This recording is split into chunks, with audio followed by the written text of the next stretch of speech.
Yo, what's good? This Trouble T Roy, we hit don't get hit boxing talk, and yeah, man, I'm gonna make this one real quick. We just had the highly anticipated rematch of Zhang versus Joyce, for a heavyweight bout. Highly anticipated. Really, I wasn't really anticipating it because I knew what was going to happen. I mean, shout out to Joyce for having the heart to, the heart, and obviously he showed his pride to be able to step back in the ring after the first fight, after taking the beating in the first fight and dang near getting his eye knocked out of socket from what it looked like. But no, man, this fight, the results were worse. They were quicker, which I think is a good thing, rather than taking a long lasting beating in the ring. Zhang caught Joyce with I believe a counter. I believe it was a counter right hook. I want to say it was either a counter straight right or a counter right hook. I can't remember which it was, but yeah, I believe it, if I remember correctly. I only watched the fight while it was live, but I believe they were in the middle of it, an exchange punches, and yeah, Zhang caught Joyce with a right hand. It was either a right hook or a straight.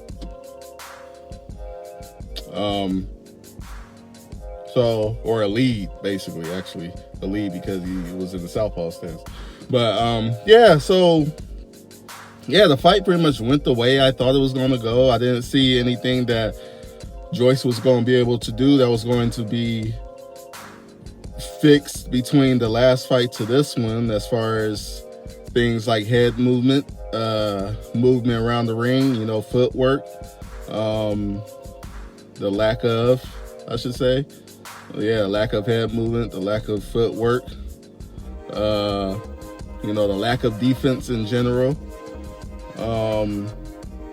and yeah, and it's funny that coming back to this fight with the Errol Spence and Terrence Crawford fight, I was thinking about it. Somebody brought something up on Twitter the other day, and it was funny how I thought about it. I was like, it's funny how Errol Spence and Joe Joyce both kind of had the same issues in the ring.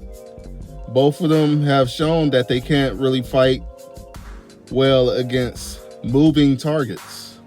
I've been saying this about Errol Spence for a long time. A moving target is no good for Errol Spence. He has issues with people who don't stand in front of him. And this is obviously the same issue with Joe Joyce. He's always had that same issue. A lot of his wins, most of his wins has been against people who he catches right in front of him, because it's not like he's fast. It's not like he's fast, like he's a speedy guy with his punches and nothing like that. He's actually very slow, in my opinion, but he's just strong as fuck. You know what I'm saying? So that's what's gotten him by for so long. And his targets are normally right in front of him when he hits them. And that's the similar thing with Errol Spence. He's good with targets that stand right in front of him.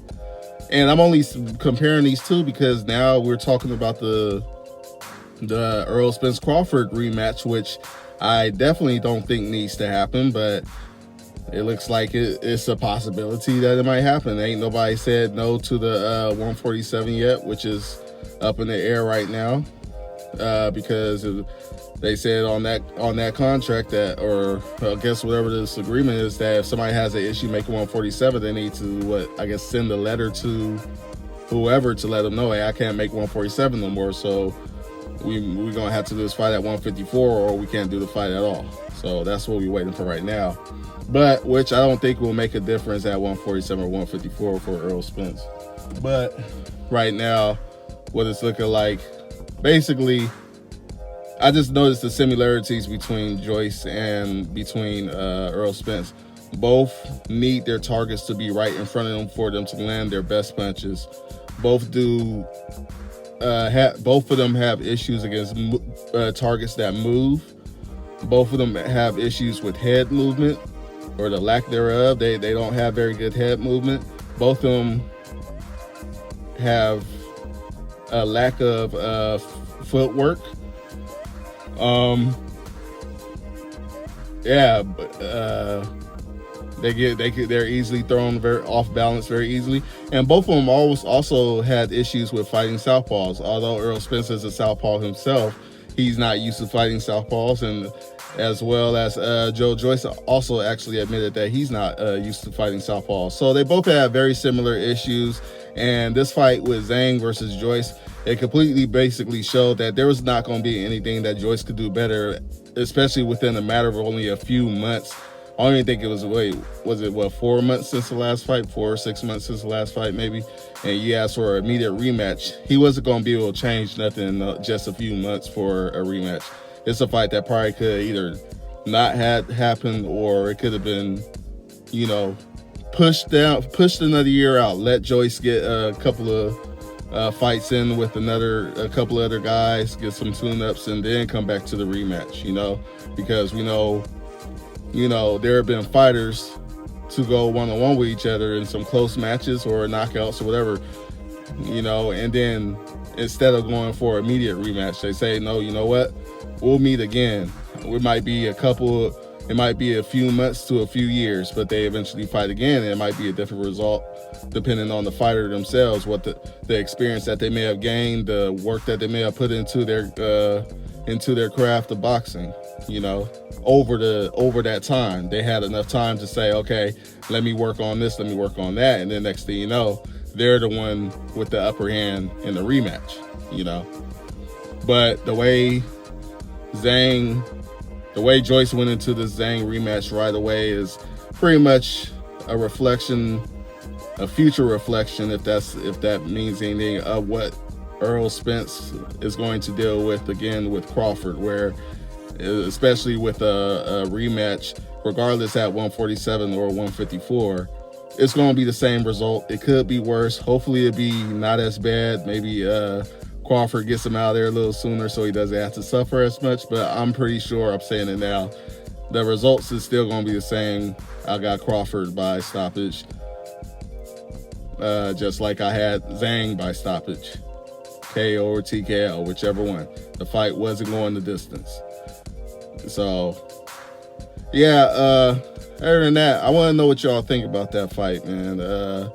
What do y'all think about what Joyce does next? Does he continue to fight? A lot of people are saying that he should retire, which I wouldn't be mad at myself.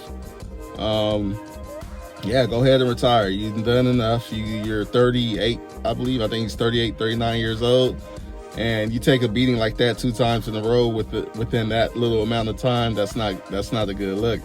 Some people were saying that his eye may not have, keep going off, that his eye may have not even been fully healed from the last fight. So that could have just caused even more damage, But I mean, who knows? But I would suggest that he possibly maybe get him a couple of more fights in with, a couple of guys to get a little more money. But go ahead and hang it up soon. And as far as Zhang, I see that he wants Tyson Fury next. He called out Tyson Fury, apparently. I didn't see the post-fight or nothing like that, but apparently he called out Tyson Fury. I don't see that fight happening. I just don't see it. I don't think Tyson Fury wants smoke with him, nor does he want smoke with a lot of other people. A lot of other top guys, AJ, Usyk. I think he'll fight Wilder again if the price is right. But that's about it for Tyson Fury. He ain't even fighting nobody that boxes now, so who knows? He talked about fighting Ngannou with a rematch clause in case he loses, and then he called out John Jones. So this dude, as far as I'm concerned, Tyson Fury is no longer a boxer, and they need to go ahead and take that WBC belt away from him because he's a piece of shit. He said he doesn't care about Undisputed, and he's more about the money now, which not too long ago, the money wasn't a thing to him. He wasn't worried about the money, but now all of a sudden it's about money. And that's just another way of saying I'm ducking Undisputed. So, in my opinion. But Usyk could use his WBO status to get a fight with Usyk. Zhang could use his WBO status. Is that what I said? He could use his WBO status to get a fight with Usyk.